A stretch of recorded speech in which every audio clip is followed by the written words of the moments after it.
みません。いつものように設定がねうまくいけばいいですが、ちょっと待ってくださいね。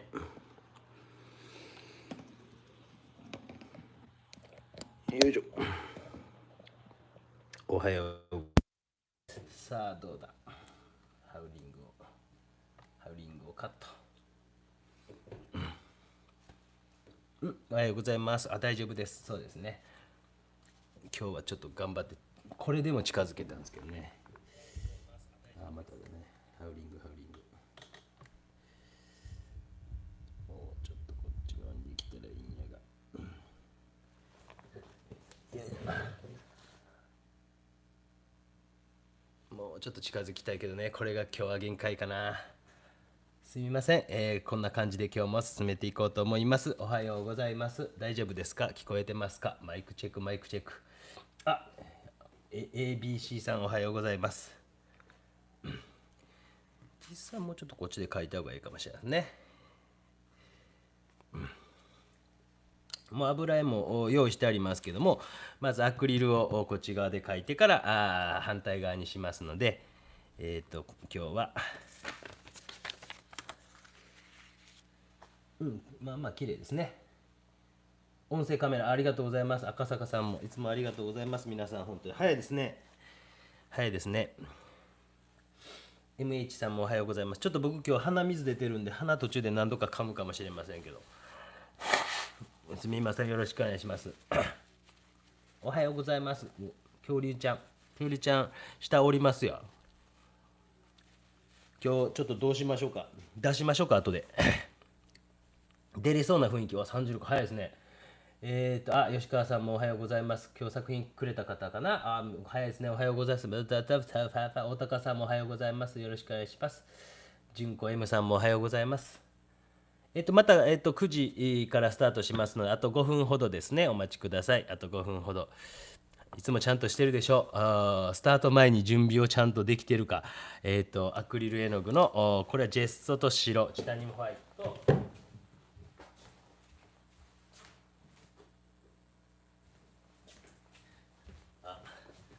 あった。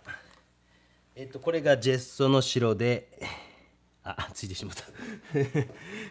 書いときゃよかった。今日はちょっと私もね、前回よりもジェッソ白、チタニウム、アクリルのチタニウム白、これがジェッソの黒、これです。バーントシェンナです。バーントシェンナですね。 B シエナって書いておきました。今日ほんと晴れぼったい目しとるんですけど、ちょっとですね、晴れぼったい目のチビを描きますけども、ちょっとコミュニティ欄の方にも載せてますけども、これですね、朝寝起きのヨーグルトと海苔をつけてる恐竜くんです。すみません。もうちょっと変えていこうと思いますけども、これを描いていきます。皆さんおはようございます。早いですね。熱海子さんも恐竜くん今日も元気にしてますよ。鼻水まで垂れてますけどね。後で出しましょうかっていう話をさっきうちのと言うてましたけど、終わり間際にまた出しましょうか。5時起きで私の顔を鉛筆画で描いてやめてください。峰野さんもおはようございます。コロコロさんもおはようございます。よろしくお願いします。皆さん品のあるコメントでいいですね。やっぱりね、他のライブ配信見てるとなんかね、何を言うてはんやろっていう感じの会話がありますもんね。可愛いでしょね。もうびっくりします。皆さんのお孫さんもね可愛いんですけどね、皆さんのお孫さん100点やったらうちのチビは680点ぐらいですけどね。秋安さんもおはようございます。今日の作品も見ましたよ。朝公表しましたよ。すごい良かったですよ。もうなんかこう、皆さん公募展チャレンジすればいいのにって本当思ってるんですけどね。なんか賞金かかったやつとかに挑戦してね、ダメでしたとか良かったですとかいうのがあったらすごくね面白いなと思うんですけど、皆さんね、恐竜くんかわいいでしょ。富山さんもおはようご稲葉さんはおはようございます。あと3分ほどで始めます。いつも通り時間通り始めます。1000点でも OK ですか。1万点満点で1万560点ぐらいですね、大体ね。えっ、と、え私はモデルさんをどんなカメラで撮ってるんですか。普通に一眼の何ですか、EOS のなんぼですっけ、なんか 70D とかなんか 60D とかなんかそんなんですよ。レンズが別売りでなんか買ったやつでなんぼなんかな、僕そのよう知らないんですよね。結構なんか適当なんで、下にありますけど持ってくるの重たいのでやめときます。寝起き、そうなんですよね。今日のがパッチリ二重やったんですけどね、さっきもうなんかね、この日はねもうすぐ晴れぼたい目してまして、ね、1時間ぐらいすると普通になるんですけどね。初めてのチャット、野田さんもおはようございます。テイクドリームさん大丈夫ですか。そっちめっちゃ深夜じゃないですか。秋川崎さんもおはようございます。本日もよろしくお願いしますと。野田美佐子さんも皆さんおはようございます。伊藤さん、カメラね、1分半あるから持っていきましょうか。重たいしな。今ね、チビに見つかるとやつ気負りますからね。すみません。もう、どこかの動画でなんか言ってた気がするんですよね。なんかね、梱包の仕方みたいなのはあるんですよ。で、あれなんであげてるかっていうと、えっと、学生にちょっと梱包しといててってバイト代出して頼むことがあるんですね、忙しい時。そしたらどうやってやるんですかって言われた時に、あの動画これ見といてって言えるっていうことのためにああいう動画作ってるんですけどね。あと1分ほどで始めます。前田さんもおはようございますと。純子姉さんって言ってますよ。みんなね、年齢分かってんですかね。ね、なんかこう、コミュニティができてきました。キャノンの 70D、今修理中で戻ってくるの待ってる途中。秋安さん、そうなんですね。いや、僕も次のなんかやつ買おうかな思ってるんですけど、よう分からんから。うちの妻も同じの持ってて、せやったら僕の方だけまた変えようかな思ったりしてますけどね。あと1分ほどで始めます。あと30秒ほどで始め、8秒ぐらいラグがあるんやね、これ見てると。7秒か。なんかみんな、内田さん先生って書いてますね。おはようございます。すごいね、皆さんね。今日だから前回をやっぱ超えることが目標なので、これをちょっとお見せしといて、やっぱ超えたいなとは思っておりますが、身長もちょっとね、身長値がでかなってますけども、こういう風に準備しておきましたので、早速今9時になりましたので始めていこうと思います。はじめにグリザイ油でアクリルで描いていきますけども、ちょっとこれちらっと映ってるのは油絵ももう準備してありますので、アクリルが終わったら油絵の方にパレットを反転させて、進めていこうと思ってます。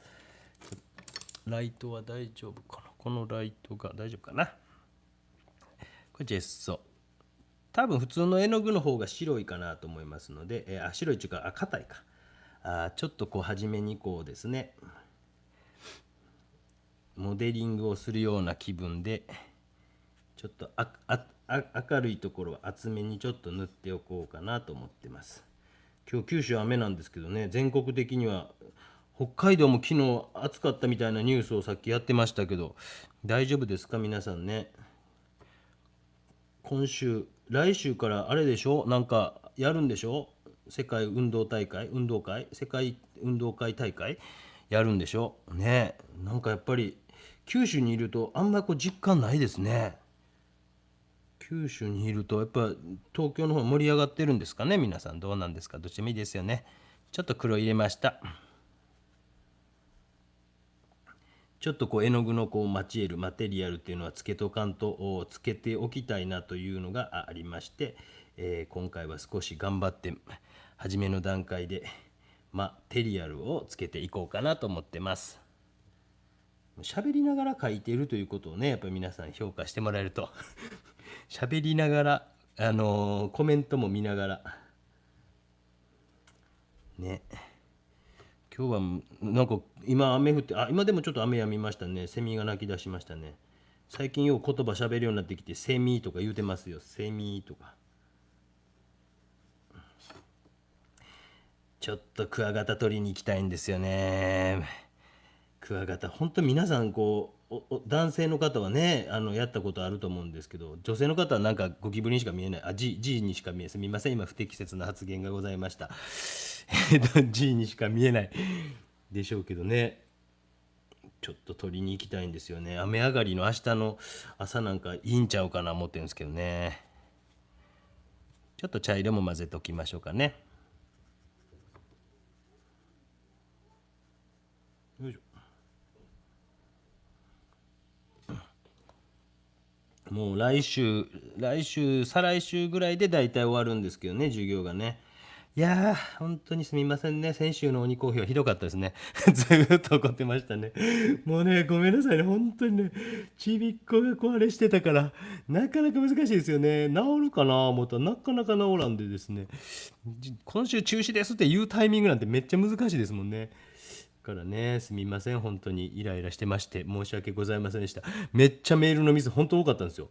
なんじゃこらっていうぐらい多かったですけど、今朝はですね、何人かいたんですけど、それでもなんか画像添付忘れとかなんかこううまいこといかなかったみたいなんで、数も36、7ぐらいでちょうど一番いい数字やったんで、すごくこうよく寝れたのもあったんですが、気分よくやってますので今週は。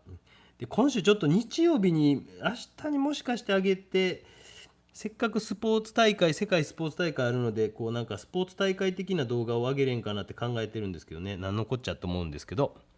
あらなんか早いな。秋安さんも絶対奥さん怒られますよ。知らないですよ僕。もうね、娘さんにも怒られますよ。娘さんなんか買ったってくださいよ。僕は大丈夫ですよ。なんか変になんかこう働いてますから。もう本当にお気持ちはもういただきます。もうありがとうございます。そちらもね、梅雨明けしたんでしょ。こっちも梅雨明けしてますよ。あ、埼玉のね、昔ね、何やったっけな。行田市、ハス田みたいなとこないかな。ハス田、なんかですね、そこのとこになんか、ハスかなんかを見に行って、そしてその近くの公園があって、まあまあ普通に田んぼの中にある、まあまあでもなんかこう普通の公園やったんですけど、そこのに木が周りにあって、めちゃくちゃカブトムシいたんですよ。それめちゃくちゃ覚えてます。蓮田市ってありますっけ。蓮見に行ったんかな、行田やったかな、埼玉のなんかそんなとこに今ふと思い出しました。まあグリザ湯で書いていってますね。あ、なんか負けじと魚大好きな人、そんななんかもうすみません。もう本当にね、もうよかったね今日網とあれをですね、虫かごを買ってあげようと思います。本当に、買ってあげようと思います。そしてクワガタ取りに今年は連れて行こうと思いますので、今いただいたものでちゃんと購入してクワガタをちゃんと買うということをお見せしようと思います。クワガタ取れなかったらすみません。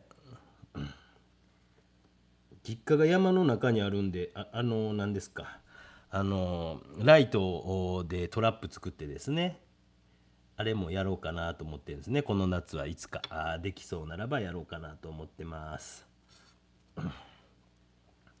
やっぱ明るいところから描いていきます。で、写真とちょっと違うところがあって、例えばこの襟がものすごいこうダラーンとしてたんですね。でそのダラーンとしてたのがあまりにも昭和感があったので、ちょっとわざとここにしているとか、そういう変化はさせますよ皆さんね。だからそのまま描かなきゃなんて思わなくてもいいと思いますので、今これ若干二重になってるでしょ。大体いつもこんな感じなんで、奥二重的な感じにしておきました。絵なんでですね、その辺は皆さんこう自由にですね、されてもいいんじゃないかなと思いますので、そのまま描かなきゃいけないなんていうふうに思わない方がいいと思いますよ。見る人は知らないですもんね。あれ恐竜くんいつも奥舞台やのになんかめっちゃ一重やなとかよりはですね、今マチエールをつけながらも白黒で描いていってます。でアクリル絵の具の場合ってどうしてもですね、もうなかなかこうグラデーションとか難しいので、もう画面の中でだんだんと乗せて少し混ぜ合わせていくぐらいじゃないと難しいのかなという気がしますので、ちょっと多めに塗りながらですね進めていってます。絵の具を厚めに塗った方が乾燥は遅かったりしますので、これ黒すぎますよね。で多めに塗って画中で混ぜていくということをしてます。うわ、セミが鳴いてる。昔セミってクマゼミって九州だけやったんですけどね、今なんか全国的に貼るんじゃないですか。よいしょ。画面の中で混ぜてちょっと明るくなる反射光というのを今書きました。EOS の 70D とかなんかそのぐらいやったと思うんです。もうでも5、6年もうちょっと経ってるかもしれないんで、ぼちぼちもう本当にデジカメももう何台目かな、5、6台使ってます。でなんか海外旅行行く時とかは不安なんで2台持ってったりしますね。なんか万一あったら。でも結局1台しか使わないっていうことが多いんですけど。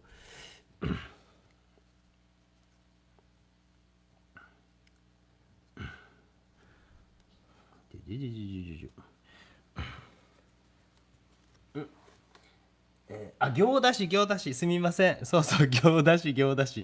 蓮田じゃないね。行田市ですね。なんか、そこにね、なんかね、蓮のなんとか公園みたいなのあって、昔行きましたね。大学の何年生かな。車持ってたってことは、僕、博士課程かなんかの時に車買ってるんで、26ぐらいかなと思いますけども。行ったらめっちゃクワガタいたのもうよう覚えてますわ。うわ、ここにもおる。こんなクワガタ、カブトムシでしたね。カブトムシって夜中うるさいから嫌ですよね。なんかこうね、夜中めっちゃこうつがいで買うとよりうるさいっていう、なんか夜何か始めよるんですよね。よう分かりませんけど、よいしょ。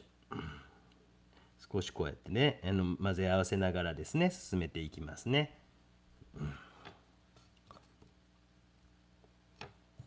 北海道っていうのは梅雨がないんですよね。梅雨ないのはちょっと羨ましいですよね。もう本当にね。また今年も台風とかの季節ですかね。また佐賀が全国ニュースになりますかね。ほとんど全国ニュースにならないんですけどね。一昨年ぐらいはさすがに駅前かなんかが浸水して全国ニュースになってましたよね。毎年なってたんやけどなと思いながらですね。よいしょ。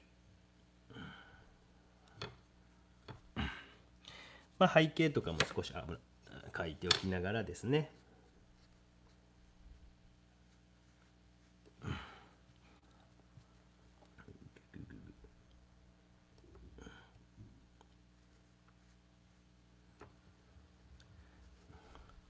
世界スポーツ大会どうですか？皆さんは出場する予定はないんですか？私もなんか出ようかなと思ってるんですけどね。何がいいかな。何も最近やってないからですね。何に出ますか皆さんは。よいしょ。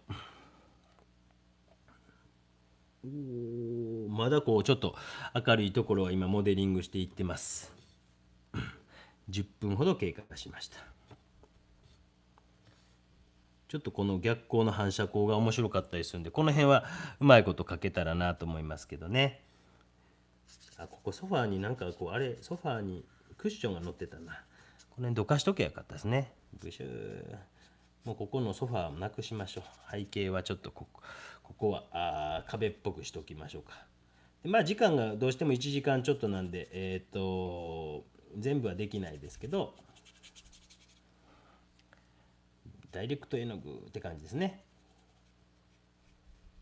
よいしょ。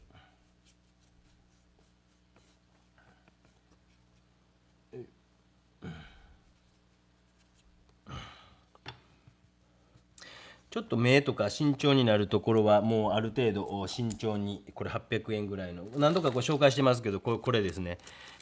これですね。目とかはちょっと慎重に描いておきましょうか。白目でちょっと油絵の具つけかけた。ちょっと水で薄めてます。今まではほぼ薄めてないですけどね。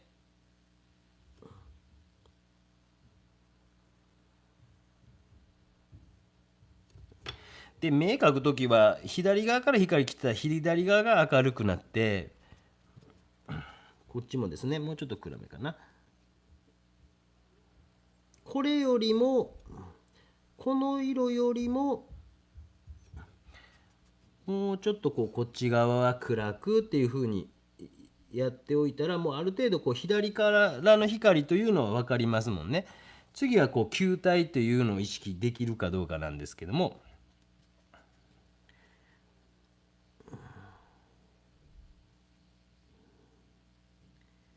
よいしょ。そして二重まぶたも少し描いておきましょうね。奥豚えま豚。よいしょ。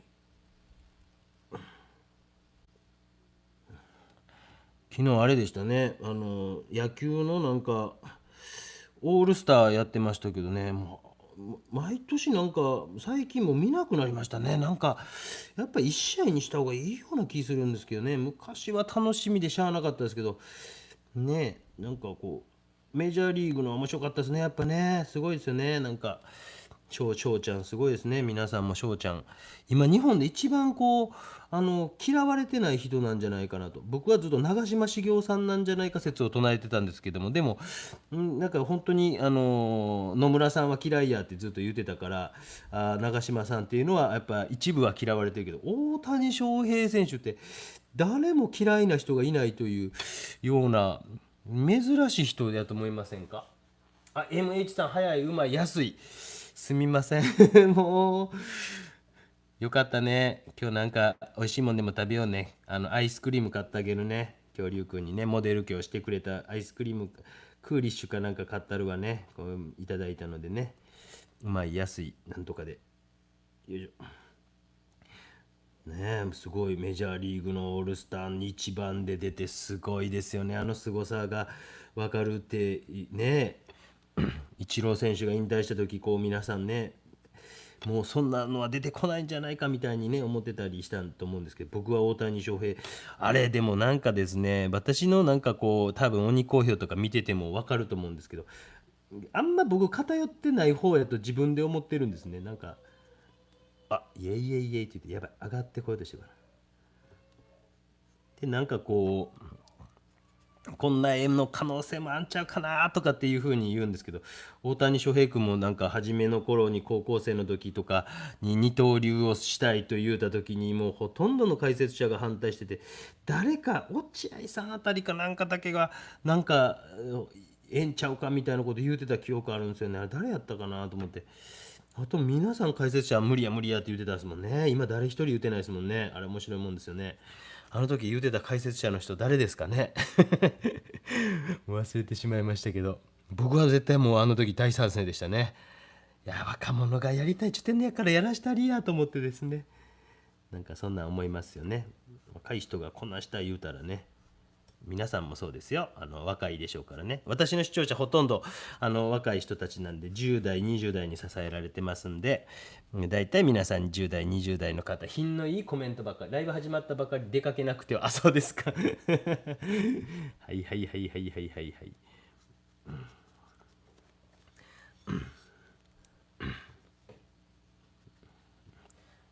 大谷君ルックスも性格もね素晴らしいですよね。もう身長も高いし、どうやってあんな子供育つんですかね本当に。あんなこう野球選手に並んでもいいから、せめてね性格だけでも良くなってほしいですよね。僕みたいにひねくれたらもうほんと人生負けですもんね。もうひねくれきってますもんね。どうやったらいいんですか、教えてください誰か。よいしょ。だいぶこうモデリングしてるんですね。だから中の方の絵の具がなかなか乾いていないので、その辺がうまいこと乾いてきてくれたら嬉しいなと思いながら、少しこう絵の具をアクリル絵の具で厚く厚く塗っていってます。これは、後期の授業で1年生に、見せれそうな雰囲気がありますので、この辺を参考に見ときなさいと言えそうな雰囲気がある動画となりそうですね。よいしょ。でこう側面に回っていくというところね、今どうしてもパチッとアクリル絵の具なんで、油絵の具でやるときはちょっとこういうところ輪郭を少しぼかしたりもできますので、今はとにかくマチエールをつけるという、マチエールっていうのはフランス語ですけどもマテリアルという言葉ですね、をつけることにどちらかと注力しているということでございます。紙やすりが必要やった。しまった。準備万端と思ってたらしもたな。どっかあるかもしれませんけど、また出てくるかな。花とかも少し描いておきましょうか。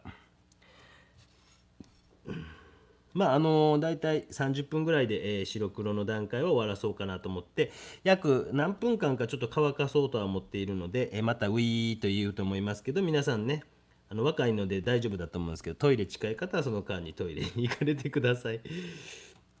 私も頻尿でございますので、朝からコーヒーをガバガバの、すみません、また不適切な朝から発言がございました。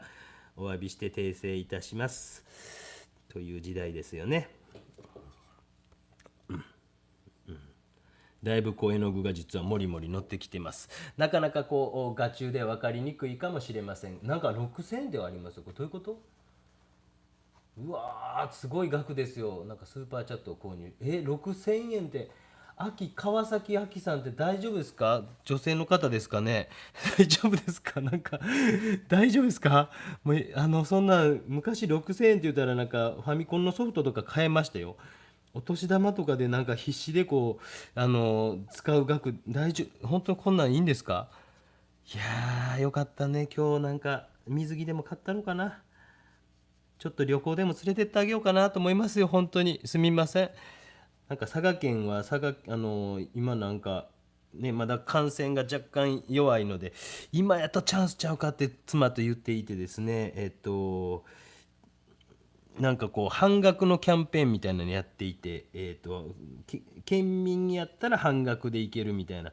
で、まあ、なるべく人が少ないとこ考えたりしてて、あっちの方に、唐津とかの方ですね、呼子とか聞いたことある。限界原発で皆さん聞いたことあると思うんですけど、あっちの方に、もうちょっと先の方に、いろは島っていうところがあるんですけども、そこに国民宿舎っぽいのがあるっぽいので、まあ、そこ連れてってあげたいななんて思ってるんで、夏休みの間今の秋さんのあれで1泊分大人1名分ぐらいは行けそうなんで、ありがたくいただいて、なんか海かなんかの動画でもね作ろうかなと。今週ですね、全然話違うんですけど、今週鬼好評を4回にして、あとなんか海の日がありますよね。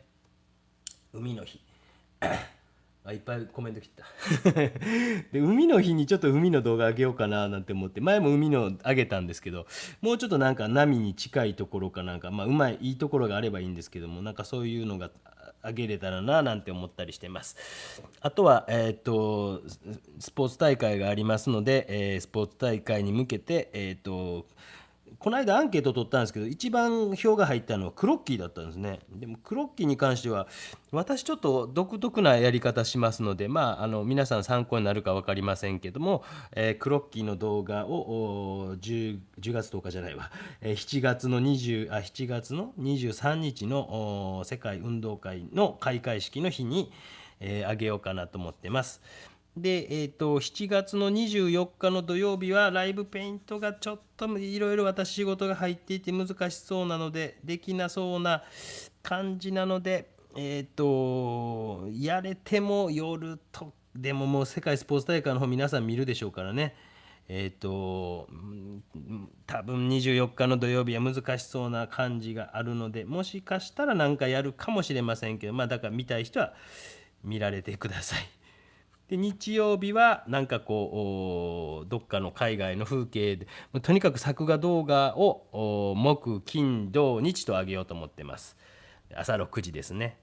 で一方鬼好評を30何枚だったんで、9枚かける4ぐらいですかね。日月火水ぐらいの感じであげようかなと思ってます。今週もなんか初めての方結構おられましたので、稲葉さん皆さんなんか競ってなんかやってませんか？もういいですよ。もうお気持ちだけでもう本当にちゃんとあれですよ。こんな風にやってたらご家族の方とか怒られますよね。という感じで、体の方まで、黒白で駆け出していますね。すみません、本当にもう気持ちしっかりいただいて、何か旅行代金に充てれそうな感じがしますので、本当にもう、まあ、妻とも言うてるんですけど、3人で行けるのもかなり少ないよねっていう話はしていて、まあ、9月に入るとですね、出産の予定日が入ってきますので、3人で行ける時に行っとこねなんて話はしてるんですけどね。週末とかになるかもしれませんけども、この間杉の井ホテルという九州の方は知ってると思うよ。 CM とかやってるんですけどね、アクアビートというプールに入りまして、やっぱり土日やだから多かったですけどね、初めてのプールでチビニアとは初めての海は今年の夏は連れて行きたいなというふうに思っております。行けそうな気がします。佐賀県は2つ海があって、いわゆる有明海というとこですね。有明海っていう内海ってこっちの人たち言うんですけども、と外海と呼ばれる、玄界灘とか聞いたことあると思うんですけども、あっちの方にも海があります。玄界の方の海に連れて行きたいなと思います。ちなみに内海の干潟の方も海水浴場がありまして、牡蠣とかが美味しいですよ。冬場とか来たら牡蠣とかね、カニ、竹崎ガニとか。最近めちゃくちゃ呼子のイカって流行ってますよね。またなんか今日めっちゃ多くないですか？なんかあったんですか？なんか今日皆さん、いやもうほんま無理せんで、もう本当にもうねえ、もう仏好評でなんか返さなあかんようになってきますもんね、これね。すみません、もうありがとうございます。副業ができる公務員でよかったなと思いますよ、本当に。ありがとうございます。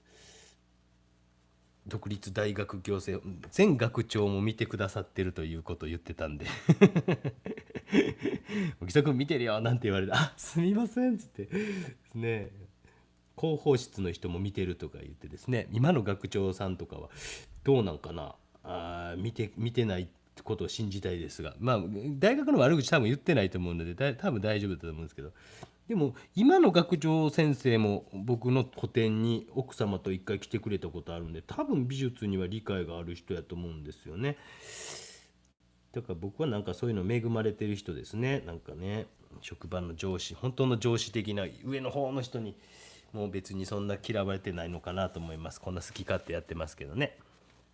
もうちょっとモデリングしたいですね。相当ここ何層も塗ってたら分かりました皆さんね。でやっぱアクリル絵の具ってこうね、乾くと色変わるから難しいですね。目ん玉のハイライトも少し描いといてもいいですね。よいしょ。目ん玉のハイライトはこれ、家の窓が映っているんですね。窓でそれをちゃんとこう何が映ってんのかなっていうのは考えられるといいですよ皆さんね。単に点って書くだけじゃなくて、それよりもうちょっとこう先へで、それがもう目が悪くて見えへんのっちゅうたらあれで何ですっけ、葉月ルーペ的なやつ、私も持ってますけど最近してませんけどね、葉月ルーペをしてたら逆に目がめっちゃ悪くなったっていうか、私の場合ですね。よいしょよいしょ、すみません、静かになります。すみません。そうするとね、ちょっと目が生き生きしてくるというかですね、えらい下が静かやな、怖いな。今日はめちゃくちゃ寝てたんで、8時前ぐらいまでやつは寝てましたね。今日なんか結構涼しいんですよ、朝から九州は。28度9度ぐらいかな。外遊び大好き。いやでもね、夏になってからね、あんま外出たないとか言い出してですね僕はね、もうわんぱくこぼずに育てたいんで、もう外行くぞっていうタイプなんですけど、ちょっとね、ちょっと心配なんですよね。まあ多分大丈夫だと思うんですけどね、外で遊ぶのも好きになってくれるんちゃうかなと思います。でちょっと髪の毛の色を塗ったら少しドライヤーをかけますので、ちょっともうかけ出しておいていいですか？ちょっと音がうーっとなると思いますけども、少しご容赦ください。すみません。ここにカパッとはめて、ここにドライヤーを置いてます映ってない、ちょっと映ってないですね。ここに熱風が来てます。なんかビール代の一部、年金暮らしで気持ちばかりですが、すみません、もうビール代もいただいてもう本当にありがとうございます。焼酎を買います。ありがとうございます。もう確実に焼酎を買います。もうすみません、本当にもう。まあ皆さんがこうね楽しんでもらえたらそれが一番ですよ。もうエンターテイナーなんですよね。芸術家って僕基本的にエンターテイナーやと思ってるとこあるんで、みんなが楽しんでもらえたらねっていうのがあって、プラスですね、私はおしゃべりが大好きというね謎の病気ですけどね。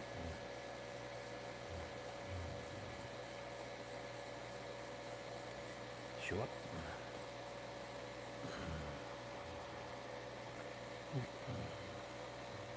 今日板に書いてます。板ですね。えーっとあれですね、こういうシナベニアにジェッソの白黒を塗っております。ジェッソの白黒を塗っている下地でございます。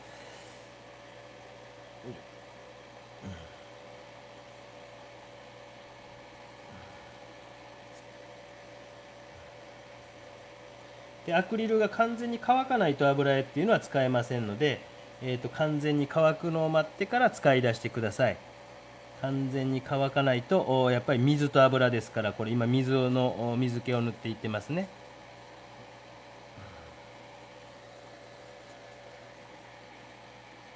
よいしょ。で少し明るいところとかも描いておいて、ですね。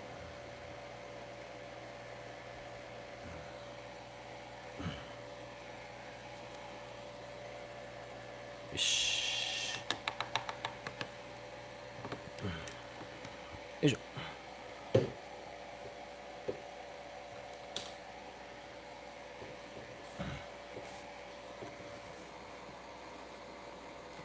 おお。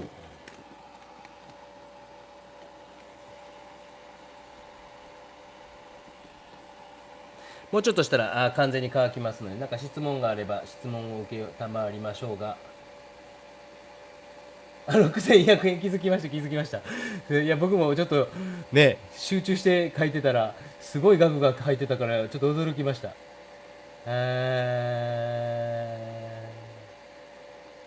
恐竜くんはねパパっ子よりママっ子ですね。もう今もなんかべったりくっついてますよ。べったりくっついて、まあ僕が帰ってきたらちょっと前までは「おいおとん」って言ってたんですけど、今も全く言わなくなりましたね。まあ遊び相手やと思ってるみたいですね。夏はもうええわお前と遊ばんわっていう雰囲気ですね。という感じで、少し完全に乾いてきたかなと思いますので、油絵の方に、移っていこうと思います。本当にありがとうございます。あきさん、あきさん、あき川崎あきさんね。本当に MH さん、ナイスパ、ナイスパ、三大庶民の味方。油絵は描いたことがないですが勉強させてもらってますと。スパチャのやり方覚えて桁違いの誤洗剤が本当ですよ。610円のつもりやったんじゃないですか。大丈夫ですか？ゼロ1個間違いね。もう本当にすみません。もう610円のつもりやったんじゃないですか。意外と610円って多いですもんね。僕もなんかテレビ局のライブペイントをやってて、アナウンサーの人がやってて、僕だけスパチャやったんですけども、それに触れてくれなかったんで、そこにいた一緒にいた会長と、が怒ってました。スパチャを投げた私に対するなんか何もなかったので、ということで、ちょっと、ちょうど30分ですね経過しましたので、今油絵を用意しました。これが、チタニウムホワイトとシルバーホワイトとポピーオイル、チタニウムホワイトとシルバーホワイトとスタンドオイルで、チタニウムホワイト原色、もうちょっと右に寄せますね、すみません。これで分かりますね。うわ大丈夫か、つきそうやね。でこれはピーチブラックで、バーンとシェンナトランスオキサイドレッド、コバルトブルー、ローアンバー、コバルトグリーン、カドミウムイエロー、カドミウムレッド、シアニングリーン、シアニンブルー、スーパーマゼンダ、コバルトバイオレットという色で、いこうと思ってます。この辺に置いてある絵の具が私の腕につきそうなので、もう廃棄しておきます。怖いので。ちょっと危険なアクリル絵の具はちょっと私ちょっとここ危ない気が、これよく失敗しますのでね。よいしょという色でいきます。でパレットのとここ完成油、こちら完成油ポピーオイルだけです。もう多分ほぼこれ辺使わないと思うんですけどね。ポピーオイルもうちょっといるな。すみません、ここのちょっとアクリル絵の具は廃棄しておきますね。よいしょ。いろいろここをもうちょっと寝かしといた方が多分いいと思いますんで。よいしょ。ちょっとポピーオイルを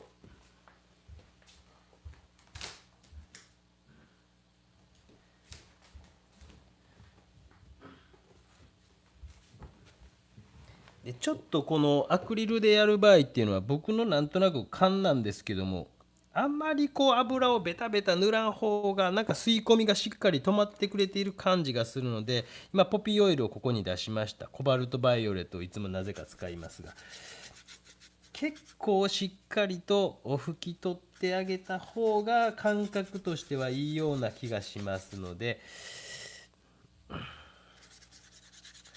こちらの方はテレピンとポピーオイルです。テレピン入ってたな。今ちょっと全面に塗ってってますけども、ちょっとすみません、絵が動かないように固定しようかな。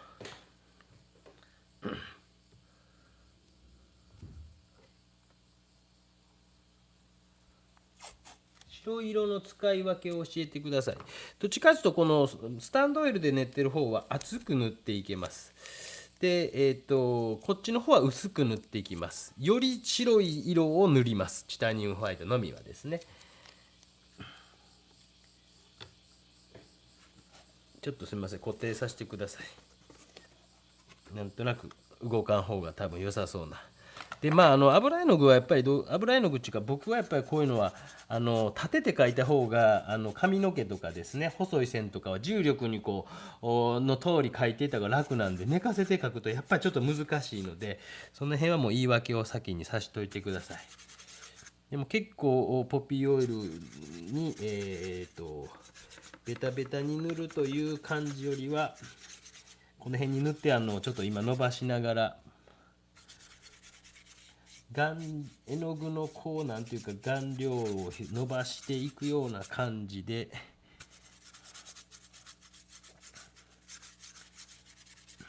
昔は結構このトランスオキサイドレッド、バーントシェンナトランスっていうやつとブルーとか混ぜてもう少しグレーっぽい感じにしてたんですけども、ちょっとなんか暗くなりすぎるという感じがあったんで、なんかある時からこの僕は紫を使うようになったんですが、なんかこの辺は皆様もなんかどんなんが自分に合ってるかなとかっていうのは試されてもいいかなと思います。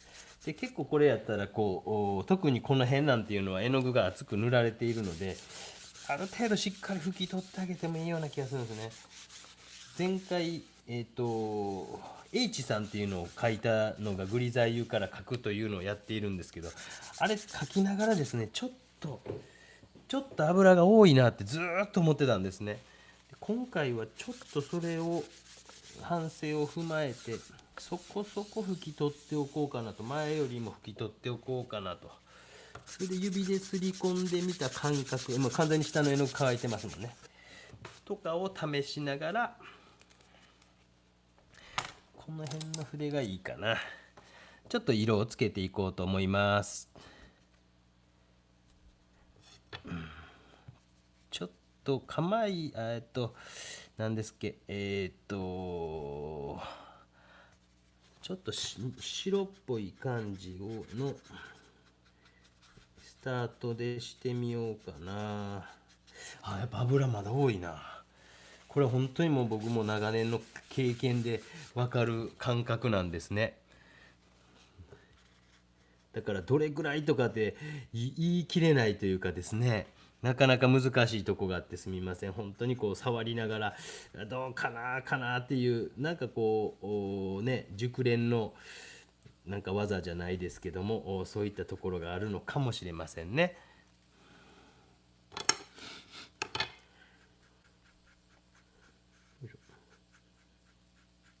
まだちょっとなんか多い気がすんな、感覚なんですけどね。時間が少し経つとやっぱ落ち着いてくるので、この塗った途端っていうのはポピオイルを塗った途端ですごい描きにくいんですね。でちょっとやっぱりこう30分1時間とか経ってくると僕は結構描きやすかったりします。今ちょっと熱い絵の具をこっちの方から持ってきて、熱い明るいところっていうのはインパストという感じで塗っていきました。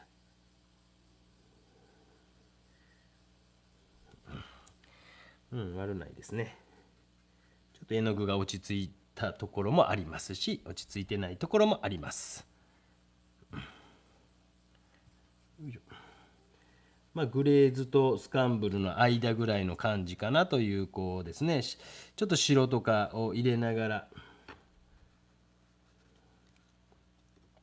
なんかライブペイントも30何回目ですかね、もう分かんないですけど33か4か分かんないですけど、だいぶ楽しくもなってきて、慣れてもきてこれやっぱ慣れるもんですね。第1回とかのとかやっぱりもうちゃんと流れてるのかな、ドキドキ病もありましたしね、こう慣れてきたかなという気がしますね。グリザイユイコール白黒、釜湯茶褐色の単色画のこと釜湯っていうんで、まあ茶系だけじゃないっぽいですよ。なんか青と白とかでもいいかもしれないですね。グリザイユは釜湯の一、そういうことです、そういうことです。釜湯がまあ大きい名前で、その中のグリザイユっていう感じですね。グレーの略なんですね。そういうことです。だからなんかグリザイユ技法っていう方がどっちかというと有名ですけどもね。そういうことですね。で今学生にまたこう大学院生の授業でレンブラントの模写をしているんですけども、なんかねこう厳密に、とある国からの留学生なんですけど、ものすごくこう厳密にやりたがるというか、多分絵描きさんってそこまで厳密にやってる、そのプロセスをもうプラモデル作るかごとく考える人っていると思うんですけども、そこまで考えてないんちゃうかなっていうのが、っていうかですね、なんかその時の感覚的な部分とかももうそれ説明できない部分もありますもんね。なんかね、例えば今日なんか少し湿度があって、温度的にはなんかちょっと過ごしやすい、今20多分78度やと思うんですけど、僕もなんかそういう体感があるというか、でなんかこうそういう時の感じやったらこれぐらいの絵の具が合うんちゃうかなとかっていうのって、なんかこう長いこと書いてきたから分かることってあるんですもんね。難しいですよね。なんかよくこう出版物に書いたことそのままやってもできませんって言われますけどね、そりゃそうやろうなと思ってるんですけど、なかなかそんなね、本通りにいかんでしょうっていう感じありますよね。でも今やったらこうやって動画とかでね、こんな私みたいに今何でもいいっすよ見せますよっていう人もいますかいませんか知りませんけど、私なんかね見せますもんね。プレミアム公開ものでしょ。プレミアム公開ってよく分かってないんですけど、何なんですかねあれ。ビューと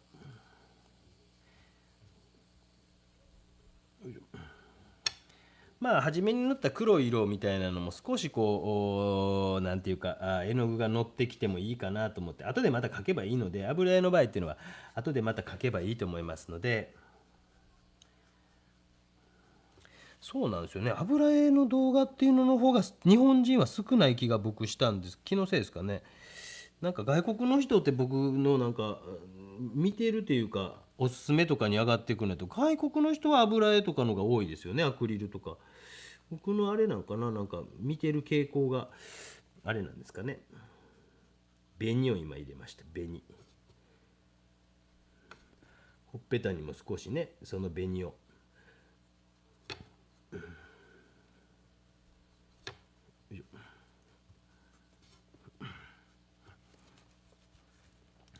で今これグリザー油っていう白黒で描いたようなものがちょろちょろちょろっと見えてきてるの分かります。なんとなくこう、白い上にボンと置いてるっていう感じじゃなくて、やっぱりこうチラチラチラと青みがかってるのとかも見えてるっていうの分かりますかね。分かりますかね。分かりますかね。そうね、惜しみなく見せてますよね。僕全然気にしないですよね。もうなんかなんですかね、隠してもねしゃあないやんっていうか、別に本質そこちゃうやろっていつも思ってるからですね。であと質問が減るんですね。古典とかして質問が減るの楽ですよ。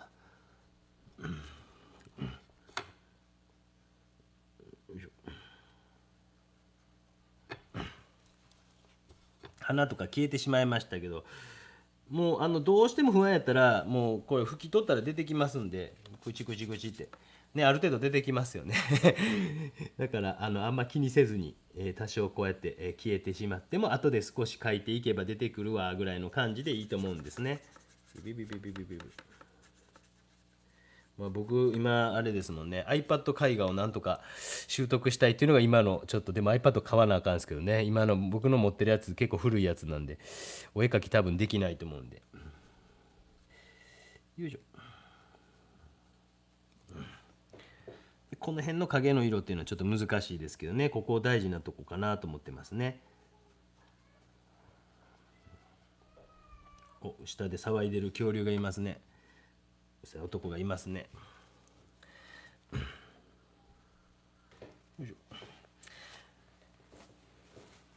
まあなんかこう油絵のコツじゃないですけども、パレット、まあ水彩もそうですけどね、パレットやっぱ僕多分掃除結構してますよね。なんかこうそれもなんか皆さんよりも数が多いような気がするというか、案外筆とかも先端を少し乾かして描いたろうかなとかっていうのでこうティッシュ持ってペッて拭いたりとかですね。でティッシュは僕本当に安いやつが一番いいですよとよく言ってます。花セレブ的なやつっていうのは案外こう細かい粉みたいなのつくというかですね、案外こう普通の安い一番安い100円とかの一番安いやつの方が僕はいい塩梅なんちゃうかなっていうふうに思いますよ。要は乾いた先端筆の先端でこれぼかすとかっていうこともできますんで、こう拭き取ってこの先端の使って塗った絵の具を周りと溶け合わすということをしてます。まさかねこんなんもう知らんうちにやってましたね。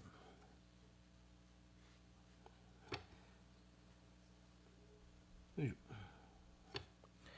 リブリブリブリブリブリ。まあせっかく下の絵の具厚くのせてるんですけどもね、またその上にも絵の具をインパストといって厚く塗ることをインパストと言います。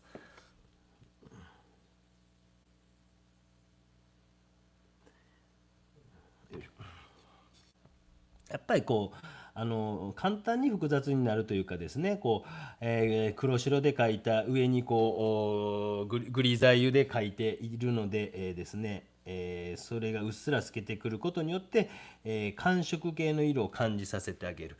そして今黄色や赤などの暖色系で描いているんですが、それがやっぱり下の絵の具もチラチラっと見えることによって複雑になっているということがわかるんじゃないでしょうか。よいしょ。だいぶなんか人の肌は雰囲気は出てきましたね。こうやって塗って、それで周りとぼかしてあげる。もちろん叩き筆とかも使っていいんですけど、まだそこまでの段階じゃないかなと思ってます。よいしょ。青色分かりますかね。分かりやすいです。分かりやすい。かわいいです。見せてくれるに加えて見てもらえる。そうですね。今こんな感じですね。こんな感じです。やっぱり写真よりもちょっとこう深みを出すためにちょっと青系とかを使っていってる。どうしてもこっちは赤みがかっているというかですね、そんな感じがあるので、ちょっとこう寒色暖色みたいなのが感じ取れるぐらいになってくればいいななんて思いながら描いてます。よいしょ。で髪の毛なんかも例えばよいしょ、まあ、よくこう黒をボンと置いちゃう人いるんですけども、ちょっとやっぱりねお孫さんとか描く時まだなんか髪の毛が少しこうなんか茶色っぽくてなんかこうそして柔らかい感じみたいなのを皆さん出されたらいいのになっていう時がありますよね。で、例えばこういう人の肌との輪郭線みたいなとことかはね、ピタッと書いてしまうとピタッとなってますけども、少し例えば毛先がもう死にかかっているような筆とかがあるんですけども、そういうのとかでこうブワブワブワっとぼかしてあげたりするだけでも輪郭とか少し柔らかくなってきたりしますので、筆がこう弱ってきてるっていうかですね、そういう筆もやっぱ活用されていくともっともっと良くなっていきますよ。よいしょ。今これとこれすごく当たり強いですけどもね、後でまたぼかしますので、ぼかしとか言うたら怒られますね。柔らかく溶け合わせますので、今日3回目のすみません、大変失礼な発言がございました。本当にカルチャーセンターやった時すごい言われましたもんね。先生それ言わないでくださいと怒られました。まあ、20何本の時ですからね、僕もそんなんね何も考えず喋ってましたもんね。23かな。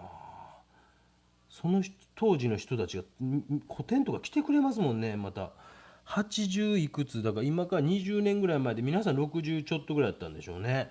80をいくつとか皆さんだって元気に来てくださいますよ。まだなんかその江東区の方であるそうですよ。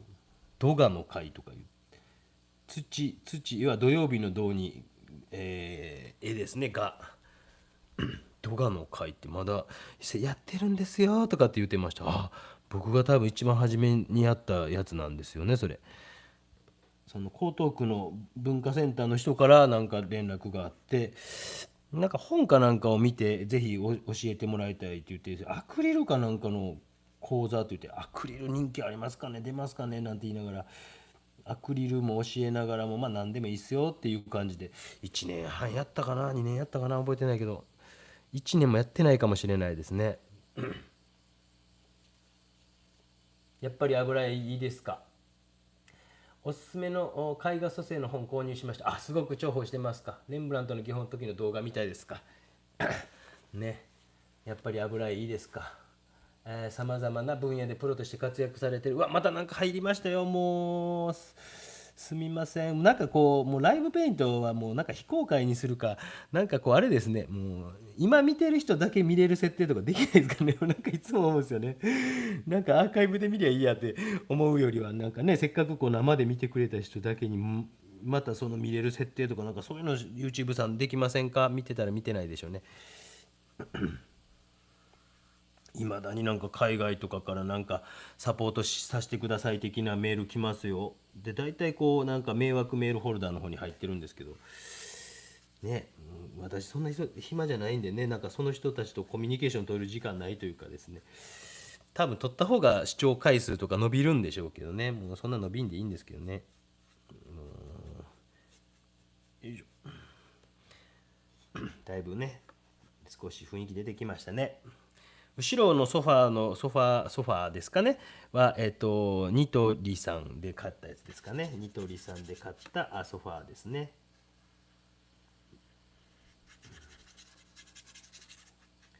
ちょっと本当に物の中にも少し絡んでいくぐらいの気持ちでいいかな。こういうとこ輪郭ぼかしホースフマートってやつですね。またぼかしとか言ったっていうやつですね。ちょっと入れたりですね。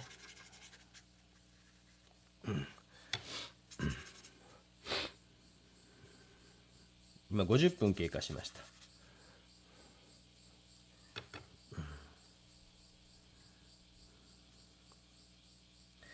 セミが鳴き出した。もう晴れてきたのかな。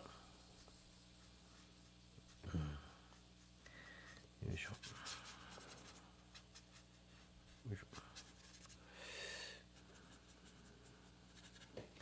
うちの妻はあまりこうスポーツに興味がないらしく今日も朝会話でなんかオリンピック興味あるって言ったら全然ないって言うんですけど、なんかどんな競技あるのって言われましたうん全部やでって言って全部って何って言われました。野球もあるしサッカーもあるしねっていう感じなんでですね、本当に面白いですよね。よいしょ。だいたい今はあれですね、なんか育児系の動画見てますね、やっぱね。なんかあんまり勉強しすぎなやって言ってるんですけどね。という感じで、一通り一応色が塗ってきて、大体のこうトーンが合ってきましたよね、トーンがですね。で、ここからは少しディテールを描いていこうと思います。今51分経過しました。なんか今日スパチャがめっちゃ大丈夫かな。先ほどの方また入ってる14ドルシンガポールドルですね、これ多分ね SG。 もう皆さん大丈夫ですか？皆さん本当に言ってくださいね。お金多く入れすぎましたとか言って返しますよ。返せんのかな。返し方わからんけど言ってくださいね。もうなんか口座かなんか教えてもうたら30% Google に持ってかれるんで、30% 差し引いた分僕返しますんで言うてくださいね。じゃあちょっとここからディティールも書いていきながらですね、輪郭すみません手が映ってしますけど、輪郭をよいしょよいしょ。こう髪の毛を今これだとバチッとなりすぎてますけど、例えば乾いた先端があれした筆とかをシューッとここのところを本当になぞってあげるだけで、髪の毛が少し柔らかくふわっとなりますよね。ほんの少しのことでだいぶ変わるんですね。例えば後ろのソファーとのこのエッジが強くなりすぎてしまって髪の毛より前に出てきたなとか思ったら、こういうのとかでこう少しこうぼかしてあげるだけでも、すみません4度目の謝罪でございますがとかねしていくとかっていう感じで、どうでしょうか。では最後の方に向かっていきますけども、ちょっと頑張って時間をかけて丁寧に進めていこうと思います。ちょっと毛先が元気な筆、中学生の髪の毛みたいな筆を探し出しまして、中学生のやっぱ腰のあるですね中坊の髪の毛ぐらいの筆を探し出しまして、ちょっとテレピンようやく今溶き油を使いました。黒目の中のこのですね、私の頭映ってないね、だいぶね。もうちょっと上に上げましょうか。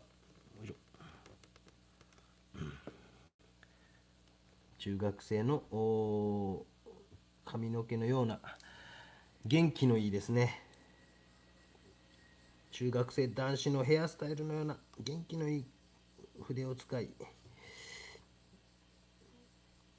あんま元気よくないななんかちょっと待ってくださいね、もうちょっと腰がないとなんかスピード感が出ないんですね。ちょっとこっちで行ってみましょうか。これ固まってんな。やっぱりこう腰がある程度ないと、すみませんちょっと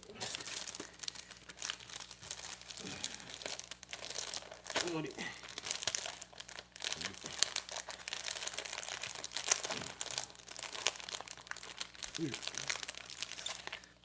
この筆の一番細いの今取り出しました。こっちの方がなんか元気が良さそうな。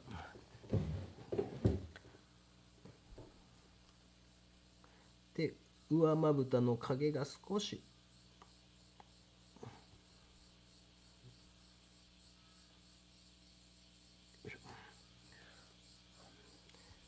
で奥二重的な感じにしておいて、少しこう眼球の丸み、す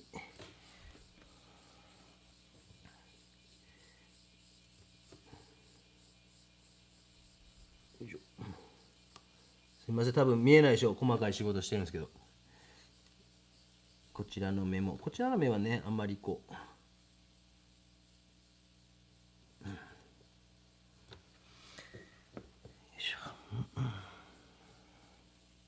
僕よくやるんですけど、このブルーをほんの少しだけ入れて、この白目と黒目の境目にペット入れることをしたりするんですよね。ほんの少しのこの感触をポンと入れるだけで目の中ってなんか茶色っぽかったりするんで、でこれ染料系なんで使う時気をつけてくださいね。いっぱい使うとぐわーっと一気にこうなんていうか、青に染まっていきますんで、これ使う時は本当に慎重にやった方がいいですよ。ほんの少し、もうほんの少しだけで。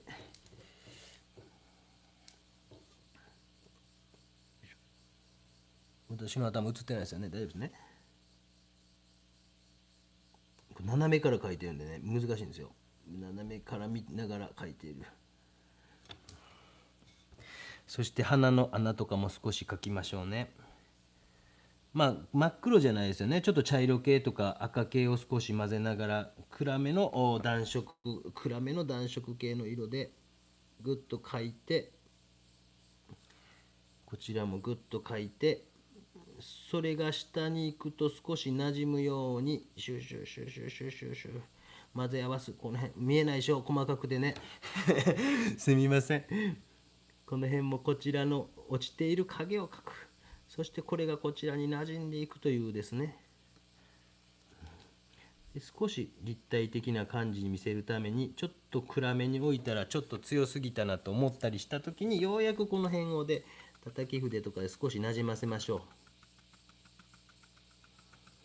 少しこちらもグラデーションをつけておきましょう。よいしょ。少しこうね、グラデーションをつけるところは少しグラデーションとかつけておいてもいいかもしれませんね。今約1時間経過いたしました。あと30分ほどで、ある程度完成まで持っていきますので、もう少しお付き合いください。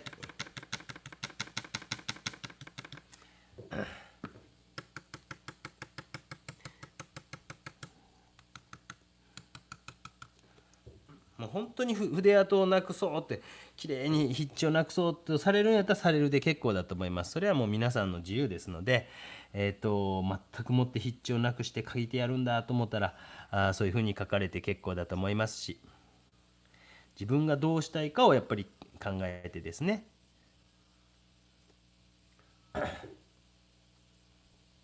もう松岡さんすみません、今気づきました。ありがとうございます。もう今日多分過去最高かもしれません。もう本当にもう皆さんのお気持ちでもう頑張って鬼交尾を続けますね。皆さんの作品見ることぐらいしか私できませんので、もう作品送ってきたら頑張ってみますね。イライラせずね。すみません、先週は本当に申し訳ない。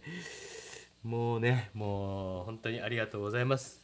それが一応受講料という感じでね、もう本当大学に行ってる気分ですか。なんかそんな方も結構いるみたいですね。まあでもまあね、もうなかなかね、よいしょ。ちょっと明るい色で書き込んでいってますよ。ね、こんなの見れる学生さんはいいですよね。本物を見ながらね。今も大きい絵描いてるんですよ。120号のスクエアってちょいちょい見せてたと思うんですけども、あれも描いてるんですね。今学生さんのアトリエのとこで描いていてですね、途中段階とか学生に見せてます。今鼻にハイライトをのせましたが、その後毛先を少しババッと絵の具を取って、毛先を乾かして、それでこう絵の具を点と塗ってあるのと周りをこう溶け合わすようにこう塗ってってるわけですね。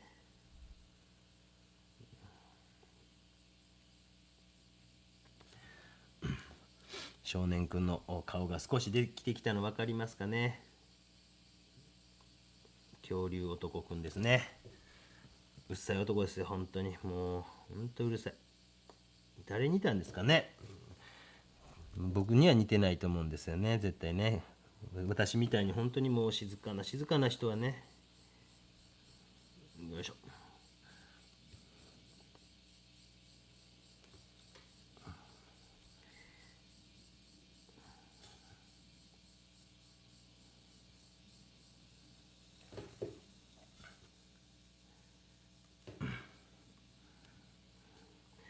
目のここのところとちょっとね、明るいというか、ちょっとこう赤系茶系なんですよね。でそういうところもしっかり見て描いてあげてください。星はないんですけどね、毛先のこのなんか広がり方はこの筆いいなっていう今ですね。本当にだからその筆に関しては調子がいい筆悪い筆、その時の用途用途によってもまた変わってきますもんね。だからなんかこうなかなかこう絶対この筆で書くんだとかって僕言えないんですよね。だから皆さん困惑するというかですね、どの筆がいいんですかって聞かれてもね、うーんとか言うんですけどね。よいしょ。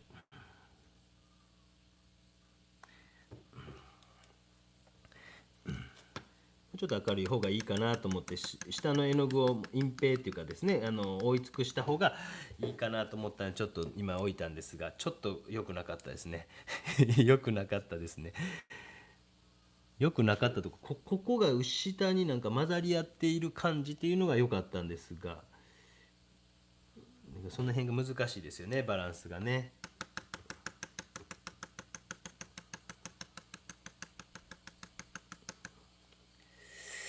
違うな。しまったね、ちょっと迷宮入りしましたね。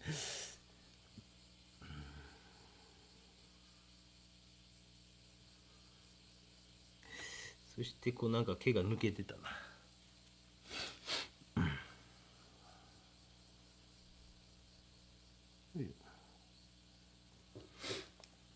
もう ABC さんももう今日すごいことになってるね。もう今日なんかえらいことになってます。皆さんどうしたんですか？何かあったんですか？先週私がイライラしたからですか？煮込みをねメールを2回3回皆さん送ってないと思いますけどね、この人たちね。送った人送った人じゃないような気がするんですけどすみませんね。いやね、先週はもうちびっこが熱出てるけど、もうこれやらんといかんから、もう今のうちやろうと思ったら、ね、見たらメール、あれ、どのメール、なんかまたもう一回送りましたとか、あれ、どういうこと、そういうのでイライラしてました。という感じでね、だいぶこう雰囲気出てきましたね。あかんなと思いますけど、やっぱりね、もう平常心でいつも淡々と入れる人間になりたいんですけどね。無理やろうって皆さん向こうで突っ込んでるでしょ。絶対無理やろうってね。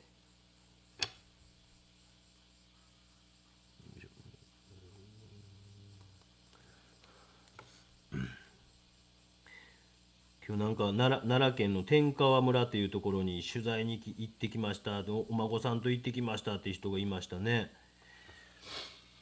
私のちょいちょい出てくる中学時代の野球部の監督の出身のとこなんですよね。天川村ってえらいとこなんですけど、今どんな感じですかね。昔もうほんと二十何年前はえらいとこやなっていうぐらい自然豊かなとこだったですけどね、山の中のですね。今どんな感じですかね。で僕は結構ですね、1層目の今色に近いわけですよね。まあ白黒からあと2層目なんですけど、でこの夕食にして1層目とか2層目って案外こう筆致僕は残してるんですね。でその後にグレーズとかスカンブルって言ってこう白っぽい絵の具を塗ることによってもう少しこう複雑になっていきながらもですね、だから案外このぐらいの段階っていうのは筆致を残したりしています。セミがシュワシュワと言ってますでしょ。すみません、晴れてきたんか。でもめっちゃ雨降ってるんですけどね。雨っていうかすごい曇り方してますけどね。すみません、臨場感でしょ。まさにライブ。1年後とかね、半年後とかに見たらね、冬場とか見たら、あれめっちゃこれセミ鳴いてるとかっていうので後で面白いじゃないですか。すみませんね。シュワシュワシュワシュワ鳴いてますね。うっさいですよね。この間1匹セミを捕まえてちびっこ見せたらめっちゃ興奮してましたね。よいしょ。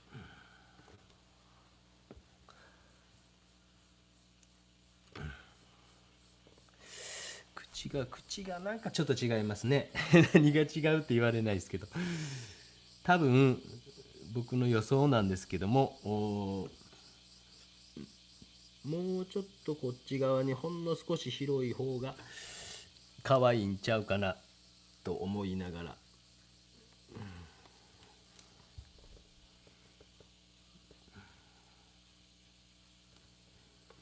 すみませんね、エアコンの音とセミの音やったらセミのがこう風情あるかなと思って今窓開けてます。このぐらいちゃいますか、どうですか。あとカラスも鳴いてますよね。カーカーカーカー言うてますね。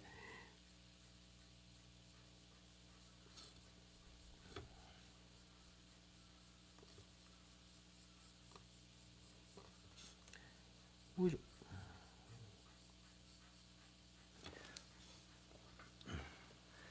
だいぶですね、だいぶ出来上がってきましたね。少しじゃあ髪の毛とかにも眉毛とかにも入っていきましょうか。眉毛は濃い方なのか薄い方なのか分かりませんが、眉毛は危ない危ない危ない。眉毛とかも少し描いて。すみません、セミがですね、耳泣き出しましたね。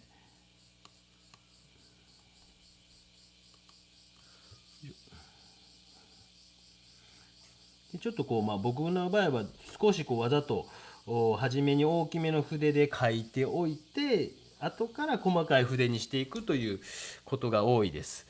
あんまりいきなりこう細かい筆でぐーっと書いていきながら一本一本頑張って書きましたっていうタイプではなく、いかに横着をするかということが私のテーマなので、一本一本頑張って書いたんでっていうタイプの絵ではないです。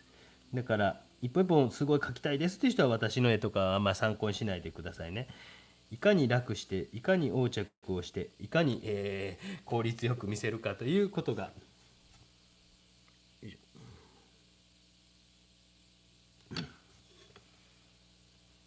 チャーミングになってきましたね。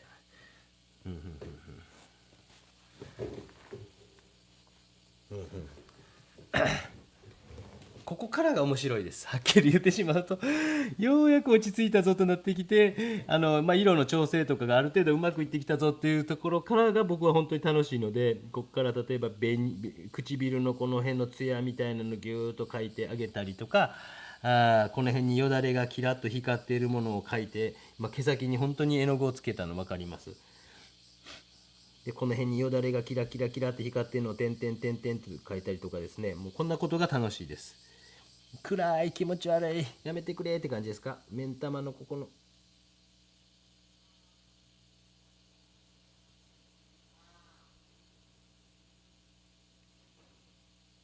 よいしょとか、この辺にこうちょっと絵の具がでちょっと眼球の明るいところのとか、こんなことをねじねじねじねじやっていくのが楽しいです。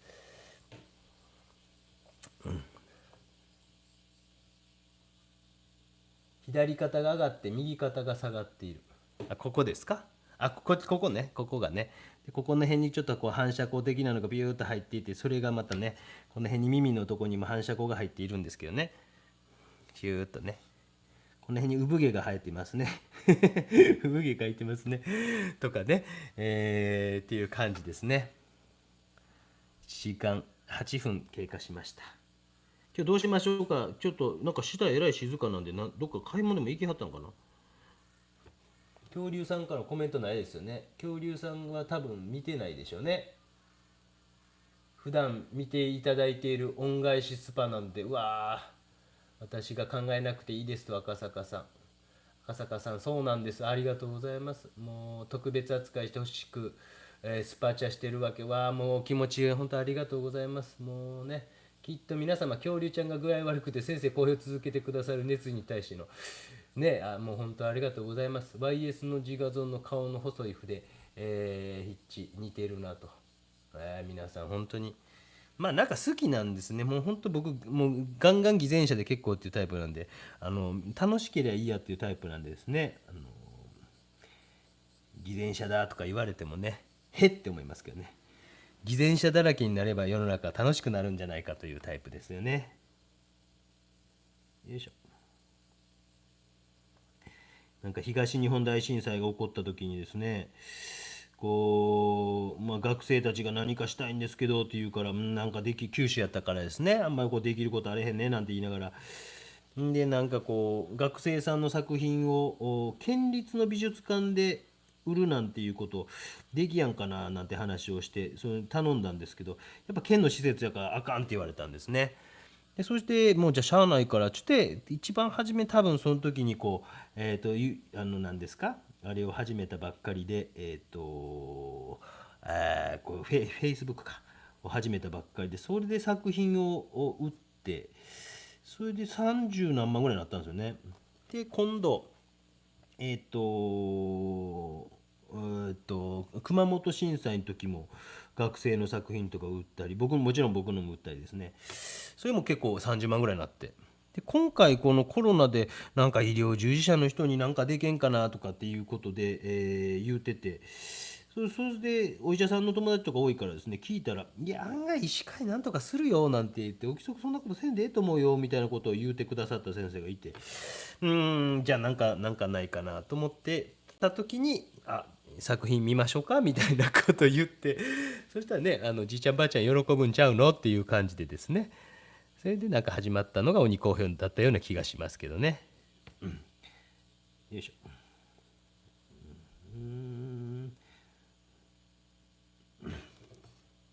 という感じで、だいぶね、もうちょっとすいません、ちょっと大胆にちょっと色をもう少し調整しますね。僕眼鏡今外してるんでですね、引きで見る全体像が見えないので眼鏡を探してますがね。よしよし、オッケーオッケー。眼鏡をつけました。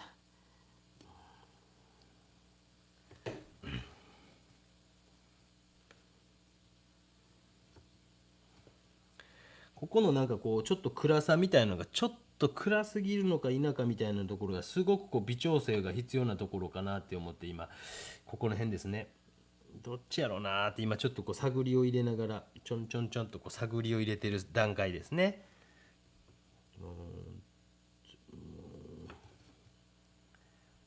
本当実際はね、絵画教室に通いたくてもなかなか周りにないとかいう人もおられますもんね。まあそういう人にはいいんですけどね、そういう人にはこうに好評とかはいいかもしれませんよね。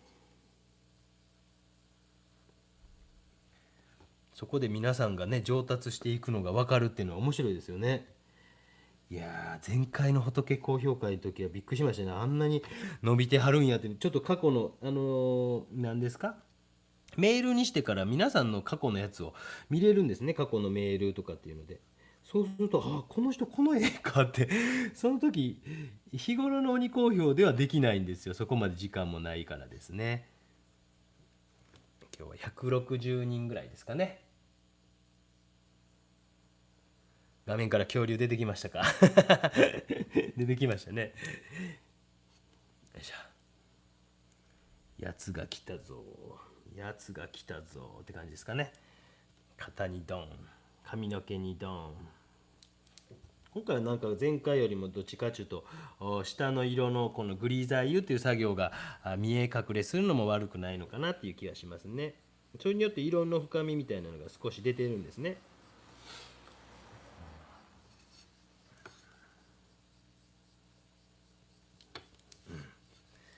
よいしょ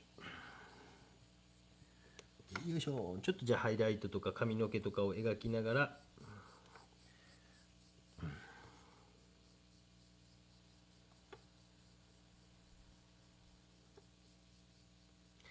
終わりに向かっていこうと思いますけども、えらい下が静かなので怖いな。もう寝てるってことじゃないよな。ないよな。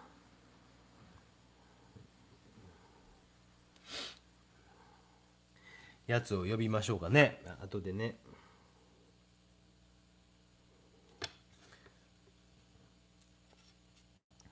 ここのとこがあれですね、眉毛のとことかがなんかこう不安げな感じになってきましたね。面白いですね。不安げな目になってきましてね。面白いですよね。もう絵って1ミリ描くだけでもすごくこう印象がガラッと変わることありますもんね。面白いんですよねってね。なんかこうね、なんかこう答えに向かっていくんですが、その答えがほんの1ミリだけでもだいぶ違ってきて、その答えが本当に正解かなんて分からなくて、ほんまこれでいいかな、これでいいかなっていう試行錯誤が面白いんですよね。大学に入った時に、佐賀大の先生になった時に、僕の知り合い同期でこう入った正田君っていう名前出してもらったけど、正田君って同い年で、東京から来た子が数学の先生でいて、で今年の春から関西の方の私立に移ったんですけど、ね、彼が数学と美術似てるんだよねと言っててですね、どういうことって言ったら、なんかこう数学もないものからゼロからなんか作り出す学問らしいんですよね。私たちはなんかこう勉強してた時とかってなんか答えがあってパズルのように解いていくけど、もっともっと突き詰めていくとそういうところに行くそうなんですよ。って言ってですね、なんかそんなことを聞いたことがあります。未だにその意味があまり分かってませんが、元気してはるかな正田君。よいしょ。本当なんか書いてるところとほとんどいじってないとこ、多分もう一回動画見返してみると分かると思うんですけどね、すごい触ってたとことそうじゃないとことってすごいこう差があって、だいぶ良くなりましたね。あらまたなんか増えてますよ。今日ちょっと多いな。なんかすいません、なんかもう世界スポーツ大会の観戦でも行こうかな。無理ですね、今から観戦やってないんですよね確かね。すみません、もうありがとうございます。この夏の美味しいお酒に変えさせていただきます。一回ぐらい学生とねちょっとご飯でも連れてってあげたいなと思いますよね。なんとかできへんかな。よいしょよいしょ。感じで、最後もうちょっとじゃあ細かい筆を使っていつも使いますこういうのを使って最後いきましょうかね。あと質問がもしあればぜひしていただいたらあと30分には確実に終わりますので最後5分ぐらいでやつを呼ぼうと思ってますのでもし質問があればしてください。よいしょ。ちょっと先があんま調子が良くない。こいつはいいかな。調子が良くないのもありますね。本当はね立てて書きたいんですけどね。すみませんもう私の頭が映っている可能性がありますがすみません。ザッツ老眼見えないぜ。まつげくんがこの辺にピヨッと生えているぜ。おおおおおおおおおおおおまつげが生えてます。すみませんもうザ老眼でこちらもまつげがこう生えています。こう生えています。すみませんちょっと声も小さくなってるかもしれませんが耳のとこなんかちょっと濃すぎましたね。楽しかったですか皆さん。なかなかね1時間半ほどやってまいりましたがヒューヒューねなかなかこんな1時間半とかでやってるのあんまないんじゃないですか。もう知らないですけどだらだらねやりすぎるのも良くないなと思って、まあ、逆にだらだらやる回があってもいいですけどね。4時間ぐらいやって見たいですか。知らんけど僕なら見たくないので。でもどこかのテレビ局とやりましたよね。7時間かける何時間みたいなどこかのテレビ局とやりましたね。そういえばね今眉毛描いてます。細い毛ですね。という感じで、恐竜男くんが出てまいりました。背景はもうほぼ描いてないですけどね、19分になりました。もうちょっとこの辺なんかいじっときたかったけどまあいいかという感じでございました。また本当に皆さんありがとうございます。楽しかったですか。セミも含めて癒されましたということでちょっとあいつを呼び出しましょうか。いますか。あの人はいますか。ちょっとアップにしておきますね。もう見たくない人はうるさい男を見たくない人はなんかバンバンバンって聞こえた。うわまたコロコロさんもすみません。今大丈夫ですか。ちょっとアップにしておきますね。ちょっと呼んできますね。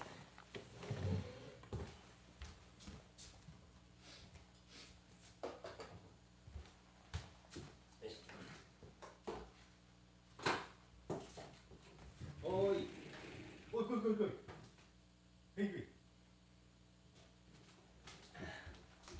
ちょっと待ってね。安倍さんどこ来た。ちょっとお兄さんちょっと待って。お兄さんちょっと待って。お兄さんちょっと待って。代々ね。代々ね。代々ね。ちょっとすみませんね。このカメラを外すのが一番難しいんですよね。これをやって邪魔せんで邪魔せんで。それあれよ。激落ちくん激落ちくん。お兄さん激落ちくん。お兄さん激落ちくん。お兄さん向こう座って。お兄さん座って。お兄さんはい。お兄さんはい。向こう行くよ。はい。激落ちくんええから。はいはいはい。おいでおいで。激落ちくんええから。ちょっと待ってください。すみません。この瞬間が一番難しい。お兄さんおいで。うわうわうわうわ。ちょっとカメラがね重すぎて動いてしまいます。はいお兄さんはいはいお兄さんはいはいどうぞ。どうですか。皆さん見えないね。ちょっとお兄さんどうしよう。ちょっと待ってくださいね。回ってるうるさいうるさい回ってる。ちょっとお兄さん映らんな。